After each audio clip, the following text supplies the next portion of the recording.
The sun rose, and Nadox wandered. Where to, where from? In days of the Davites it was a question of importance, a question begged by the still-aching wounds left by bloodied basalt, then begged by his duty to Ion, now begged by its own answers. Sometimes, Nadox wondered if it was still a question worth asking. When, why, what, how, all seemed a tad more important. It mattered not. Libraries rose and fell with the seasons, ignorance and knowledge swelled in equal measure, patterns formed and pointed to the same mysterious ends. All of it, too slow beneath Nadox's feet, too fast for the pit of dread in his innards.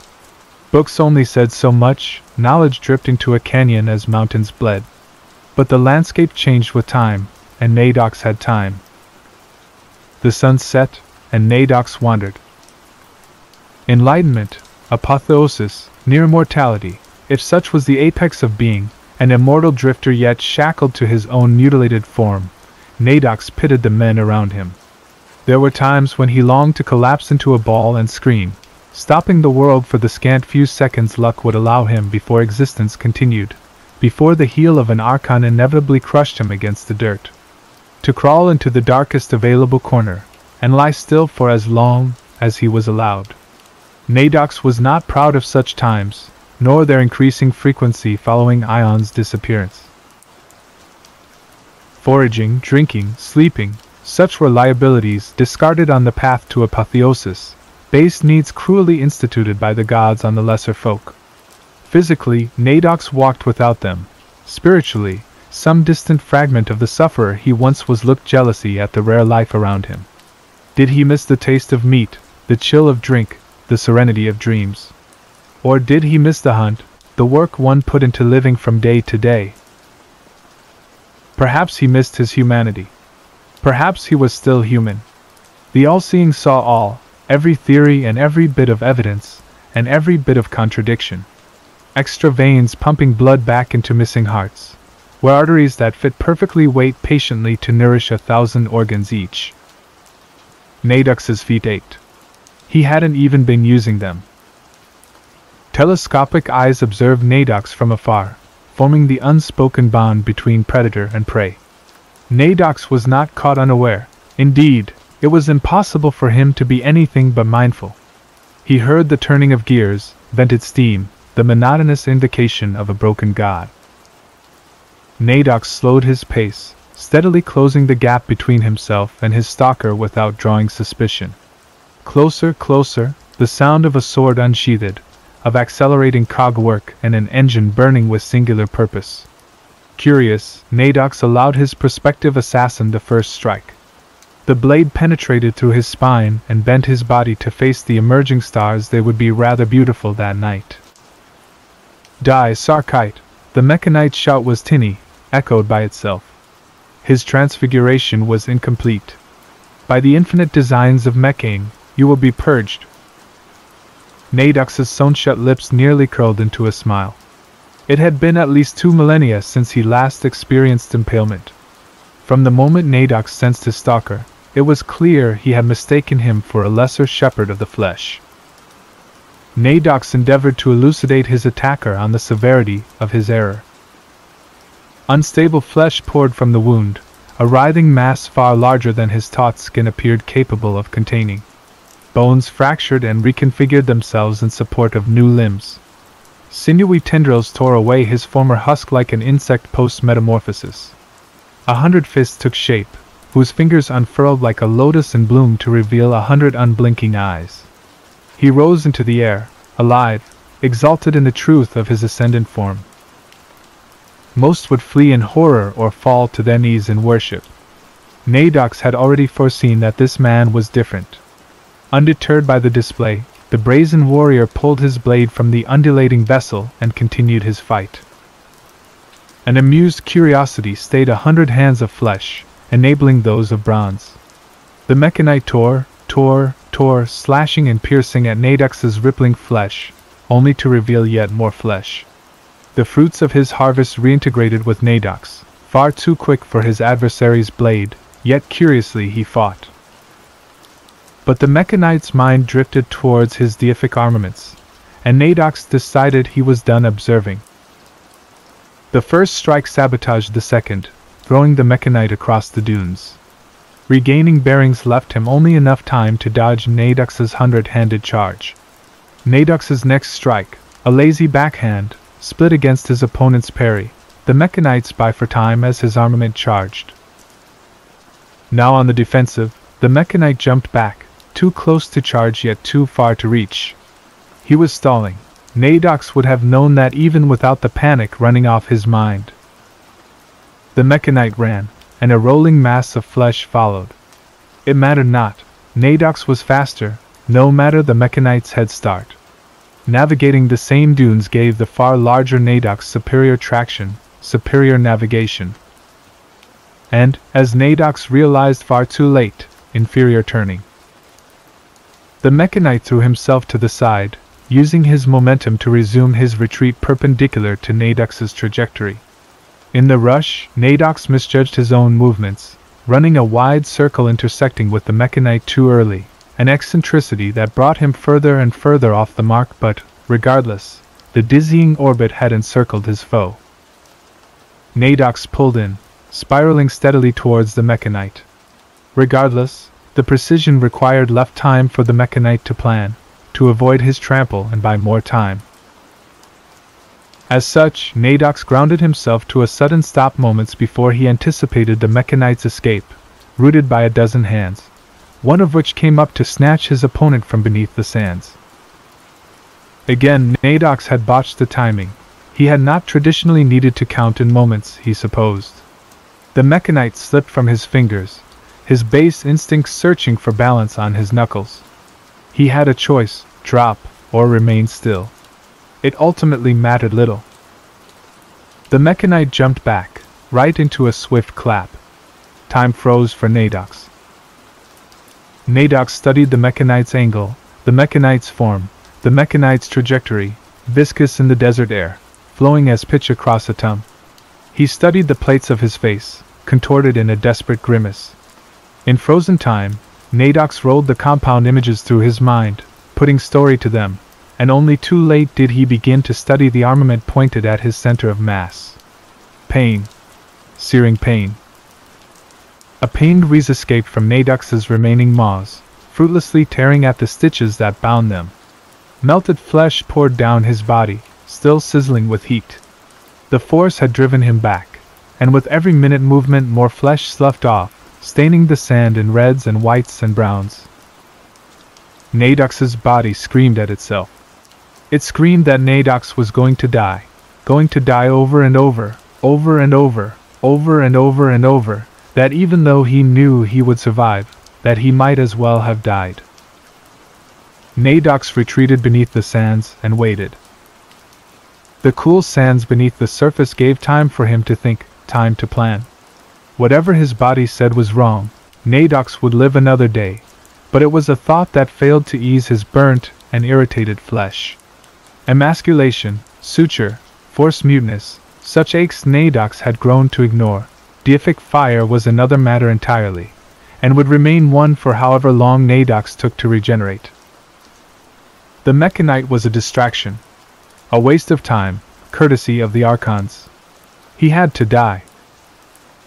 Tendrils of flesh dug into Nadox's surroundings, feeling for movements from above as the all-seeing's eyes probed the minds of life above. The sudden shift in perspective sabotaged immediate comprehension, further hindered by freshly burned skin. A scorpion desperate not to be crushed.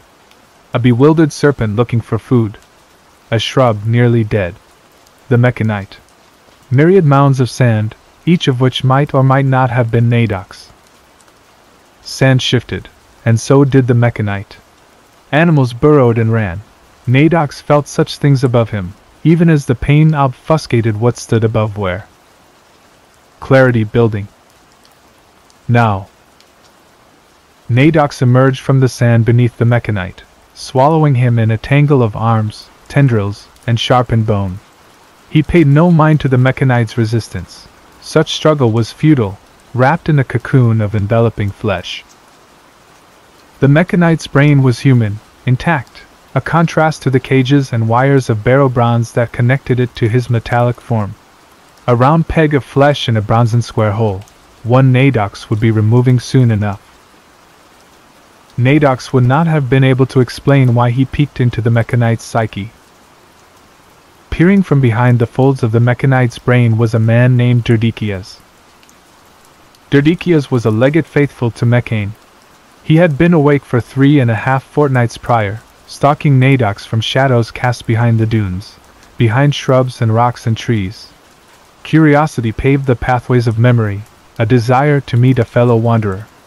Betrayal, to find him an agent of the flesh. Derdekeas longed for a better, more rational world, under the guidance of Mekhane. He longed for order, security, apotheosis. To end the reign of the flesh, of Yaldabaoth and Scarlet Kings and that which made holes in the shapes of worms. Nadox paused. Derdekeas felt terrified, betrayed. In seeking companionship, he had confronted a Sarkite, a living legacy of the flesh's corruption. What should have been a routine cleanse ended in its jaws, trapped in a cage of certain death. Not even the holy armaments of Mekhane could save him. Derdekeas was going to die. Derdekeas did not want to die. Nadox uncurled, spitting the Mekhanite Derdekeas out of his person. 5 times the sun set. 5 times the sun rose. Derdekeas was clever. He was strong, he was durable, he was deadly with blade and flame. He was tenacious and quick and fanatical, and yet most importantly, he was human. Over the course of 6 days and 5 nights, Derdekeas engaged in a continuous assault against Nadox. Scorched glass, broken dunes, rivers of Nadox's blood, all marked the various assaults, engagements, one-man tactics and formations that outlined their protracted battle. Derdekeas fought with the ferocity of an army and the courage of a badger, a ferocity that waned with time while courage waxed. On, most probably, the hour of noon on the 6th day, Derdekeas took the 4th step of a charge, missed his footing, and let himself fall supine over the sands. The fire that had sustained his charge had diminished, retreating to his eyes. He could do naught but stare at Nadox. In his head, he lied to himself, told himself he wasn't afraid to die at the hands of a worthy servant of the flesh. Nadox simply stared back. Slowly, steadily, he reformed. Bones snapped and viscera tore, compressing themselves into the impossibly small shape of a traveler. The shadow over the desert retracted to that of an average man. Derdekeas laughed, and then he was unconscious. Derdekeas awoke, 3 hours later, to Nadox. Nadox admittedly hadn't been paying too much mind. His attention had been focused on several scrolls he bought at the last town over. The blade shoved through his head was almost quaint, really. "You're awake," the flesh in Nadox's head contracted, gently spitting the blade out. "I trust you slept well." Nadox blocked the next punch with his free hand. "Get out of my mind, Sarkite." Derdekeas kicked at his side with half-hearted investment. It mattered not. His will to fight had outlived his will to kill, for the moment. "Apologies, I can't." That scroll was almost useless. Nadox would want to sell it in the next town, once he finished taking notes. "I have no tongue." Derdekeas merely snarled, kneeling down to look over Nadox's shoulder. "You speak my tongue, but your script you are Davite. By birth, not by choice." "You," Derdekeas quickly stood up, catching himself as he nearly yelled in frustration. His next attempt to speak ended with a yell he failed to suppress. Derdekeas's next words came only after a few minutes more of pacing. "Enough. Who are you?" Well, enough was enough. Nadox packed his research material back into its appropriate bag, and stood back up. "Klavigar Nadox, the all-seeing? If you'll excuse me," Nadox began to walk away. Nadox had not gone but a single step before the Mekhanite attacked once more, with words rather than armaments. "Klavigar. I am not done." Derdekeas ran with the limited grace expected of desert-focused augmentation. If Nadox wanted, he would have reminded him just how useless that was in comparison to apotheosis. "Where are you going? To what ends?" Nadox remained silent. Even without a tongue, what was there to say? Surely the all-seeing eye sees all. What's left to see? Backwards, Derdekeas kept pace. Nadox's own pace enabled such mobile interrogation. I've seen you. You revise nothing, write nothing, say nothing. You watch. But the flesh is not simple, therefore, to what end? The sand beneath Nadox ran hot, a sensation growing stronger as he stopped. Research. I am researching. Even as Nadox stood still, Derdekeas moved, paced a circle around him like a hound, never touching sand for long enough to burn. Nadox felt his mind, easily as restless as his feet, racing between confusion and desperation, hidden behind a thin veneer of dogged curiosity, thinner than the plates of his skull. Ha! Researching, says the all-seeing eye? Are you missing a piece of the puzzle? Perhaps it was folly to have spared Derdekeas. If so, it was sustained, a mistake days in the making, a flaw in his understanding of Ion's words. Momentary anger, otherwise. The sand burnt. All right. I think you know. Derdekeas stopped, miming a smug superiority he didn't really feel, before pacing again. You have the piece. But you've fitted the puzzle incorrectly. Nadox continued on, only half out of duty, and half out of courtesy to Derdekeas' near-melting feet. You've seen the signs. There's something beyond the flesh, salvation outside of it. The sand beneath Nadox was less granular than before. Some part of him wished for an outcrop, an escape from the heat. But machinery is a trapping of godliness. Capitulation to a higher power than yourself or Ion. Nadox stopped. You think you've conquered flesh. But Derdekeas held up a finger. Flesh has conquered you. You wallow in it, wrap yourself in its excess like an archon, and Nadox blinked, and found himself pointing a barb of sharpened bone at Derdekeas' throat.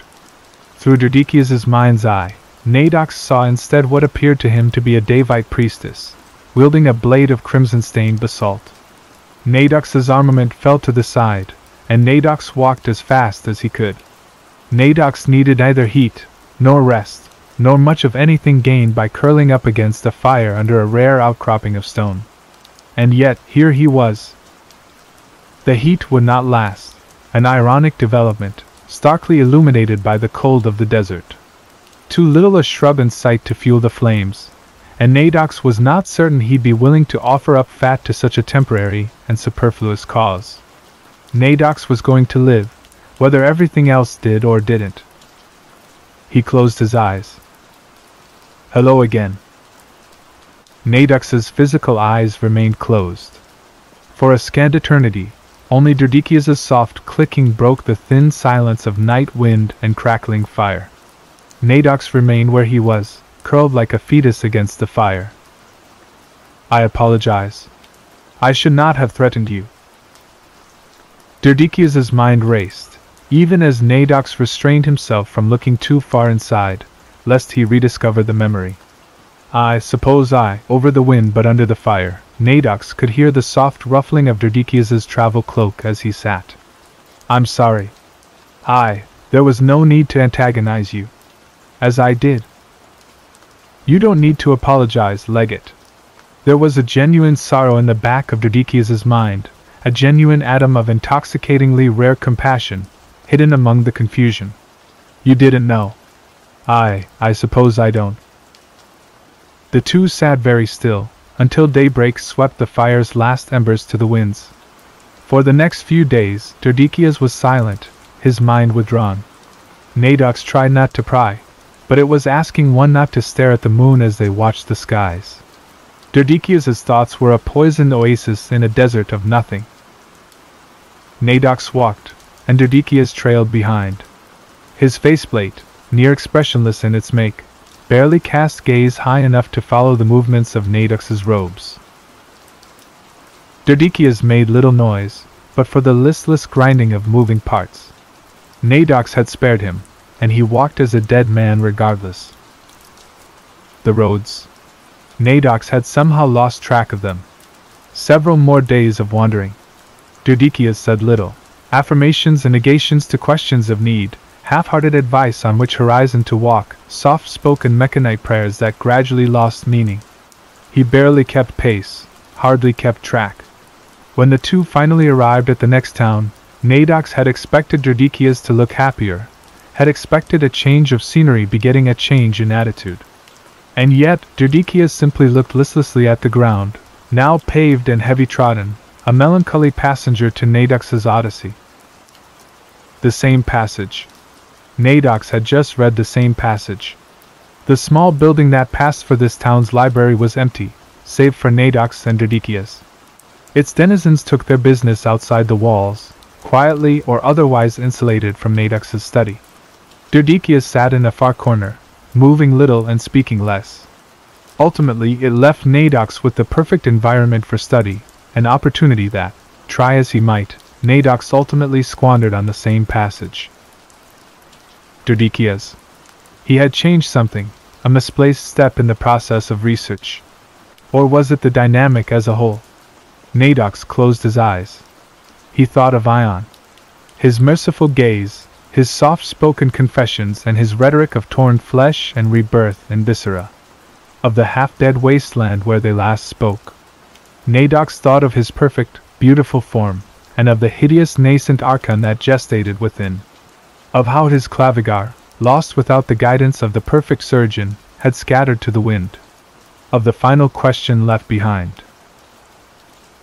His mind wandered to his travels, of the gradual decay of his surroundings. Of hungry cicadas, screaming clouds of violet vibrations, and a myriad of their vicious peers. He thought of what he saw in the folds of Derdekeas' psyche. The passion. The need for change. The common enemy. Derdekeas. Nadox was answered with the tiny grind of metal. Care to join me? Derdekeas stood, already a significant improvement in his situation. What do you mean? In research. There was no easy way to covertly vomit the collection of documents Nadox kept in his person, at least in company. Still, Derdekeas had seen more than his share of Nadox's insides, leaving comparatively little shock to be had. Derdekeas approached with caution, a caution Nadox thought inappropriate given the past several weeks, but nonetheless a caution. At some invisible precipice between himself and the table, Derdekeas stopped. The air was still, the wind calm. You'll forgive me for my caution. Dying sunlight reflected off the fire in Derdekeas' eyes. I already do. The dusk passed with stories of the old gods, and those who lived beneath them. The sun rose, and Derdekeas followed Nadox. I recognize that. Nadox continued his craft, though his mind's eye looked up. A simple hinged joint. Derdekeas' face had been replaced with bronze, without the necessary muscles to squint. Even so, Nadox could feel the muscle memory of the flesh that once was attempting to do just that. Right, but the structure. As a whole, I recognize the structure, how you've built the arm. My own innards appear nearly identical. A pause. Nadox examined his own handiwork, comparing it with the internal anatomy of Derdekeas.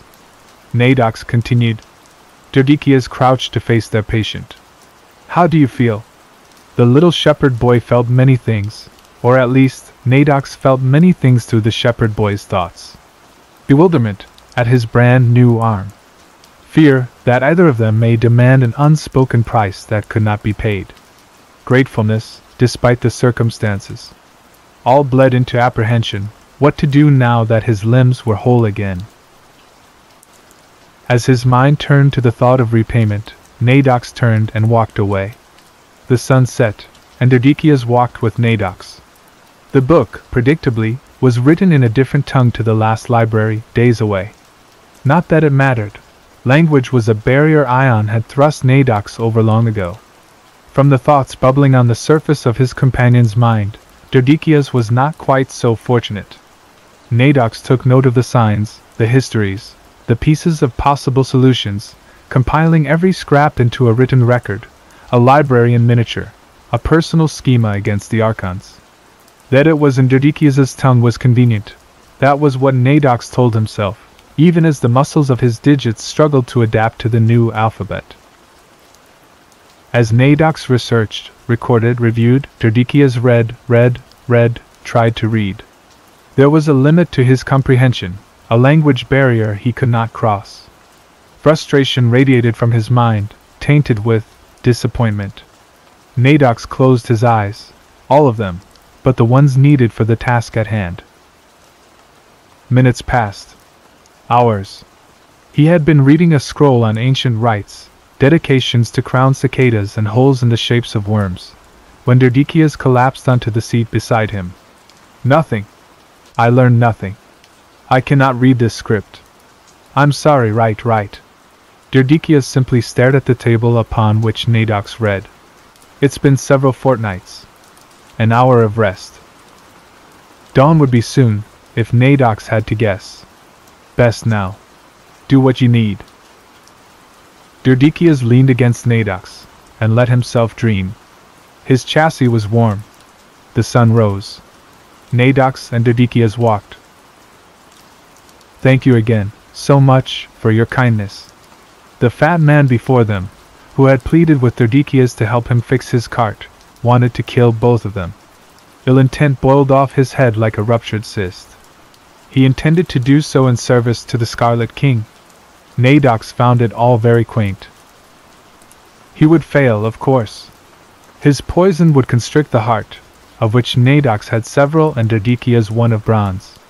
Once that failed, he planned to eviscerate them with novice magics and parlor tricks. The farce would most probably end when Nadox would swiftly decapitate him with a keratin blade, after which he would consume his flesh and be on his way. That was if Nadox played along. He had far more important business to attend to, compared to humoring the follower of a fellow deific eunuch. There must be something, anything, I could do to repay you. Nadox was surprised, at least. Worship of the Scarlet King was traditionally restricted to the Davites. Its spread this far south suggested dreadful things, especially in absence of the coastline. The work of archons. Bone merged and tore beneath Nadox's robes. Nadox silently prayed to Ion, and it was nothing. Derdekeas had already finished repairs. You owe us nothing. Farewell, and good travels. Derdekeas turned to walk away, and Nadox couldn't help but follow. Is he still following us? The fat man, Derdekeas meant. His ill intent was conspicuous enough against the backdrop of Derdekeas's warmth through the void of the wilderness. Nadox had not gotten around to killing him, yet. Later, perhaps. Derdekeas would stop as dusk broke, out of misplaced courtesy. It mattered not. The fat man lacked the capacity to kill either of them. His approach was cautious. Nadox knew he knew that they knew of him, knew and could guess at his intent. The man supposed, and Nadox and Derdekeas knew, that such an attempt would be futile. Ultimately, however, Nadox did not know why the man continued his approach. Heat and exhaustion looked to be wearing on him with each step, but the man continued regardless. His dedication was impressive, nearly compensating for his inabilities. Nearly. But Nadox and Derdekeas had time, while the man's mortality had been slowly robbing him of such from the day he was born. Time ran out a dozen paces from Nadox and Derdekeas, and the man collapsed. He would die soon. The two of them would do well to leave him to his fate. Nadox spotted Derdekeas reaching for his water skin. The sun rose, and Nadox, Derdekeas, and Fong walked. As Nadox meted out the coins necessary for provisions, his mind began to wander. It did that these days. The two, now three, were losing pace. Looking back on his travels, Derdekeas had eventually signaled a suspicious uptick in progress. Even so, the addition of a third appeared to have spoiled that. How much so, Nadox was unsure. Measures of the abstract were rarely quantifiable, especially when Nadox himself seemed to be lacking the full context of the work ahead. The days were not growing shorter, Nadox realized. He had just been forced to pay more attention to them. Derdekeas had a clock that ran in months, Fong hours. If the toll of time was to be decried, it laid firmly on the lodestone of Fong. The easiest solution would be to kill him, and continue without him. That, somehow, was also the hardest. With renewed attention to the sand through the sieve came the realization of the grains falling around his fingers. Days shone brighter. Sand ran hotter. The pleasant nausea in Nadox's stomach, a nausea he hadn't quite noticed until late, roiled fiercer yet. Intensities he hadn't felt since Nadox had fought with someone at his side, since he had done more than just walking, reading, writing. Reunion with the complex depths of being. When Nadox moved, he left footprints, displaced grains, and a slithering track. Nadox left an imprint. Had he always left one? He must have. He must. Nadox thought back to Derdekeas. He found that his thoughts did not examine, compare, or attempt to decrypt. Nadox merely thought of him, and felt fortunate. Davite twine tore at the edges of the holes it threaded through. It could not stop the curl of his lips. With the transaction concluded, Nadox walked back to his friend and follower. The sun rose, and Nadox, Derdekeas, and Fong walked. When the sun next rose, Nadox, Derdekeas, Fong, and Yunxi walked. One day, the sun rose to Nadox, Derdekeas, and their fellow travelers. Later, the sun rose to Nadox, Derdekeas, and their followers. Soon, friends, acolytes, family. The sun set. Nadox sat alone. Around him, followers set up their tents, counted their provisions, prepared for the coming night. A select few stayed awake, studied, theorized. Lovataar mingled with Mekhanite, mingled with insomniac and spirit, and those passionate enough to sacrifice sleep for progress. Quietly, the world continued to turn for another night. Derdekeas sat across from him, transcribing lessons, schematics, all he had gleaned over the day. Connections Nadox had overlooked, conclusions divergent of the arguments Nadox had drawn, pieces of the puzzle, to synthesize with what was already written. For the first time in centuries, Nadox allowed himself rest.